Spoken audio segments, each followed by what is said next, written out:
Сура Аль-Муджадиля, 58-я сура Корана. Это весьма особенная сура, потому что в первых 4 ее аятах рассказывается о случае, который произошел в жизни пророка, алейхиссаляту вассалям. Мудростью Аллаха решено, что эту историю нам следует помнить до самого судного дня. Эти 4 аята посвящены одному единственному разговору пророка, алейхиссаляту вассалям, с женщиной, которая известна лишь в связи с этим событием. У нее возникла проблема с ее мужем, и она хотела обсудить эту проблему с пророком, саллаллаху алейхи вассалям. Из-за этого разговора, из-за того, что она пожаловалась на что-то, а у пророка, саллаллаху алейхи вассалям, не было ответа на ее вопрос, к тому моменту Аллах еще не явил ему ответа для подобных ситуаций. Вместо того, чтобы продолжить жаловаться пророку, после спора с ним она пожаловалась Аллаху. В результате Всевышний ниспослал новый коранический фрагмент.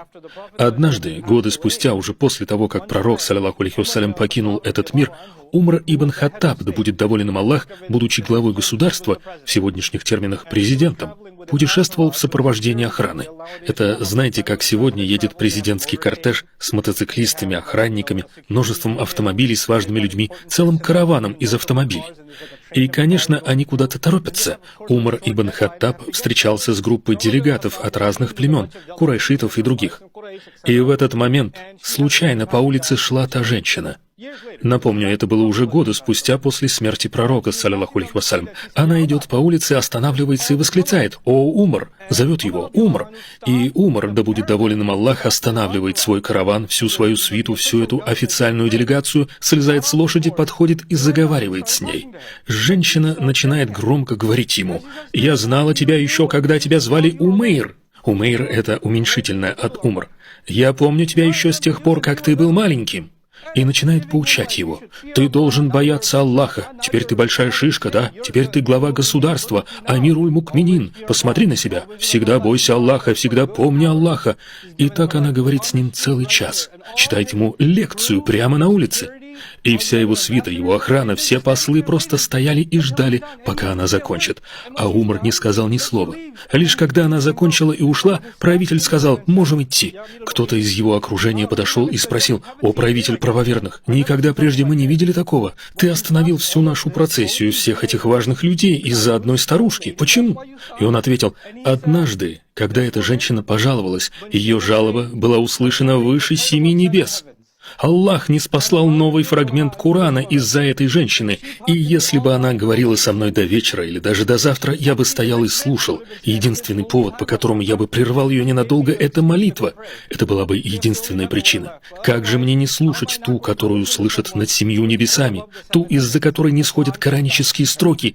Ее звали Хауля, да будет доволен ею Аллах. Она удостоилась чести быть запечатленной в священном тексте, который все мы читаем. Только представьте, насколько наши предшественники ценили эту замечательную женщину. Приходит она к пророку, алейхиссаляту вассалям, с жалобой, рассказывает ему о своем муже. Говорит: «Он старый человек с плохими манерами». Так она начала. Затем продолжила: «Я моложе его, не намного. Раньше я могла иметь детей, но теперь, когда больше не способна, он считает меня никчемной и обращается со мной как со служанкой». В другом хадисе об этой же истории передаются ее слова: «Раньше я была молода, и многие мужчины хотели на мне жениться, но я выбрала его. И как он теперь относится ко мне? Сегодня пришел домой расстроенный. Я ответила ему слово за слово, резкие слова от него и еще резче от меня». Те из вас, кто женат, знают, каково это. Только открыл рот сказать что-то умное, а тебе в ответ в 10 раз хуже.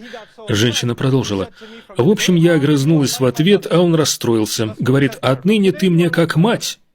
Так он ответил ей: «Все, теперь ты мне как мама». Такая была у арабов традиция, еще доисламская. Она называлась вихар, такая уродливая практика, когда муж, сильно рассердившись на жену, говорил ей: «С сегодняшнего дня, клянусь, ты мне как мама», что значило: «У меня больше никогда не будет с тобой никаких интимных отношений, теперь я воспринимаю тебя как свою мать, мы с тобой не сможем быть вместе никогда». То есть в определенном смысле это даже хуже, чем развод, еще доисламская практика.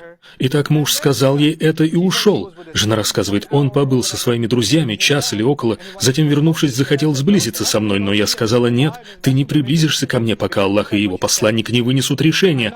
Из-за сказанного тобою я не позволю тебе прикасаться ко мне, пока не поговорю с пророком, саллаллаху алейхи вассалям». Она пошла к нему и рассказала.